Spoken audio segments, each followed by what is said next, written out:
Hi, welcome to Karma Lives, therapeutic support embracing neurodiversity. This is our check-in series, a chance for myself, Howard Hoskins, and fellow therapeutic mentor Jennifer Levey to share our thoughts, experiences, and maybe the odd tip supporting neurodivergent individuals and their families. Hopefully, a little something for anyone to take away, whether you're a neurodivergent young person, neurodivergent adult, parent, carer, family member, friend, or a professional. We invite you now to take a moment and join us as we discuss the latest topics on our mind. Christmas. The traditions, expectations, self-care, and finding what works for you and your family. Should we round off Christmas then on that note then? Have you been exploring any ideas with families how they are going to offer themselves a bit of self-care and not get too drained at this time of year? I know we covered a bit of it, didn't we? But is there anything else that jumps to mind?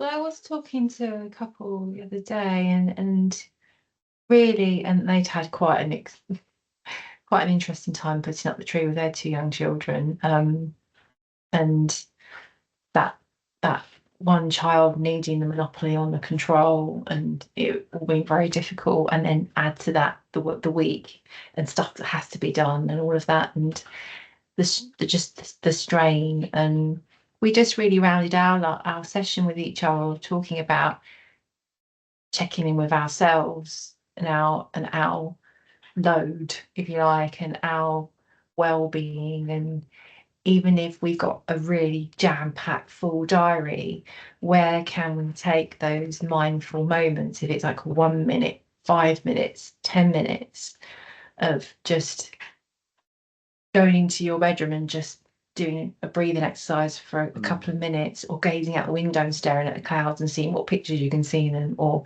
thinking about a nice memory, or all those kind of little small mindful things. And it not having to be a set thing, because we're all different. So just what and Dad shared that he does get to sort of meet with his mates once a week, which is great for him.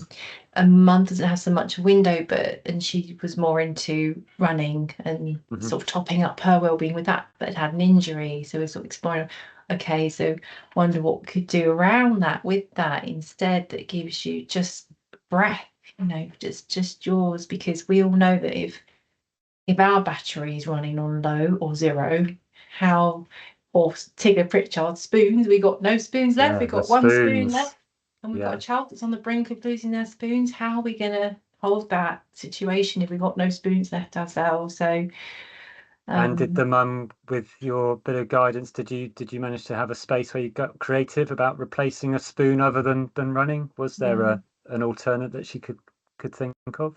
She was saying about doing stretching, sort of more like yoga type stuff. Super. Yeah. So sometimes that's what our sessions are all about, isn't it? It's just kind of giving that bit of reflection space, knowing that there's probably more than one option out there, and then it's a little nudge then to go and play and explore that other option that you just gave her space to think. Yeah, and it is as often, isn't it, having to come out of this stuff that we're in, to have a moment to go, I've not been giving myself those moments. Okay, now I reset again. I can just I can't have my hour this week, or I can't have my coffee with my friend. What can I do? What can I adapt so that I get something that just tops me up a little bit? And really with that as well, validating, is really difficult being a parent. It's tough. It's really tough sometimes. You're juggling balls all the time, every day, and so those feelings, like we've got to be some sort of super mum or super dad, that it's valid. If we're feeling like, this is a bit of a slog in this moment, allow that feeling. Go, well, this is why I'm feeling like this. It's understandable. I'm going to be kind to myself. What's my 1 minute of kindness? Yeah, that's why I'm really impressed with families at this time of year that have keeping their values high and expectations and family and social gatherings, but they've managed to find a way of saying that's important to us, but we're going to start to do things in a way that is manageable for us. Yeah.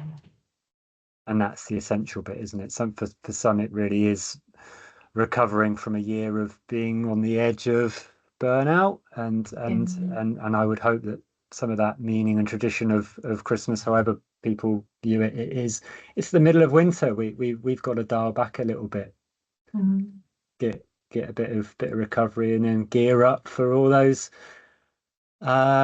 good intentions and new habits that we're going to sign up to for the new year. And that'll be a conversation for another day. Thank you so much for your time. We hope there was something in there for you that you can take away. And Merry Christmas to you, your families. We hope it finds you well at this time of year, and maybe somewhere in there you'll be leading a calmer, more connected and happier Christmas this year. And remember, if you are looking for some more individualised, tailored support, don't hesitate to get in touch. We welcome an opportunity for a phone call or check out more information on our website. All the best. Bye.